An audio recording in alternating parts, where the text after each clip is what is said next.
When most people think of breaking into the food industry, they picture this: a kitchen running on adrenaline, where head chefs demand perfection and investors front massive amounts of capital.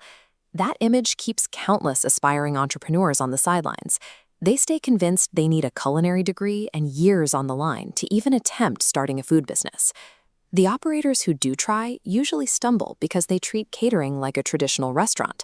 They pour all their energy into complex recipes and artistic plating, entirely ignoring the mechanics of feeding 50 people at once. Catering is a separate discipline. It is an equation of rigid logistics, precise timing, and reliable transport. You don't need a decade of kitchen battle scars. If you want to build a profitable food business from scratch, you need a repeatable, hackable system based on lean startup principles. That system begins with a highly restrictive minimum viable menu. For your first operations, you are limiting yourself to a maximum of 3 to 5 bulk items.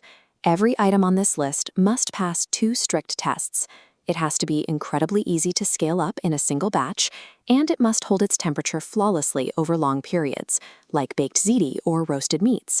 This means completely avoiding anything that requires intricate last-minute plating or delicate fried foods that turn soggy the second they hit a transport container. While your menu can be simple, your legal baseline cannot. Culinary flair is optional. Strict adherence to food safety is mandatory. Looking at this thermometer graphic, you have to understand exactly where the danger zone lies. You need to master the exact temperature thresholds for holding hot and cold items safely, alongside the rules to prevent cross-contamination. You also have to verify your local cottage food laws.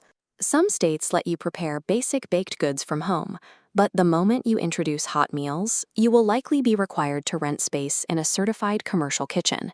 Attempting to offer a 20-item menu while skipping local health regulations guarantees your operation will collapse before you process your first order. To get clients, you need a track record. To get a track record, you need clients.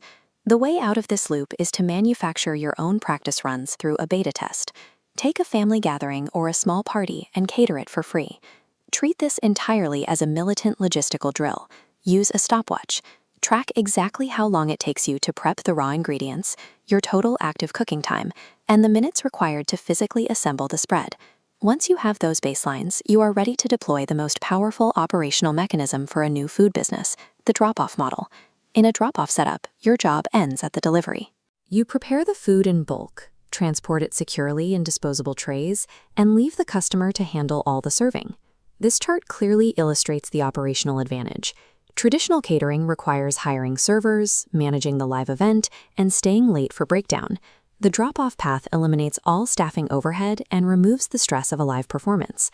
By neutralizing the live service component, a single operator can successfully fulfill massive orders without the unpredictability of managing a dining room.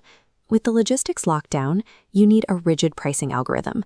New operators consistently underprice their labor because they guess at their value instead of using math. Here is your starting metric. Calculate total ingredient cost and multiply by 3 for your baseline price.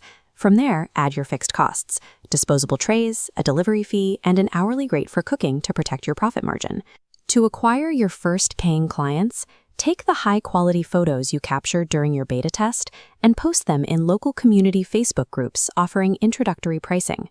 Localized social proof combined with a strict pricing model completely bypasses the need for a professional culinary portfolio.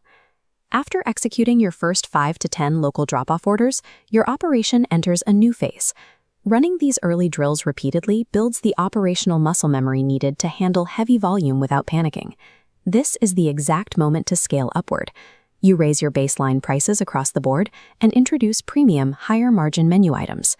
Founders usually fail here when they act like seasoned chefs right out of the gate, taking on massive events too early or underpricing their labor. Executing the drop-off system protects you from those traps. Eventually, you evolve past solo drop-offs. You hire staff for full-service corporate events and weddings, managing the floor while your system runs the kitchen. Experience isn't a prerequisite for starting a business.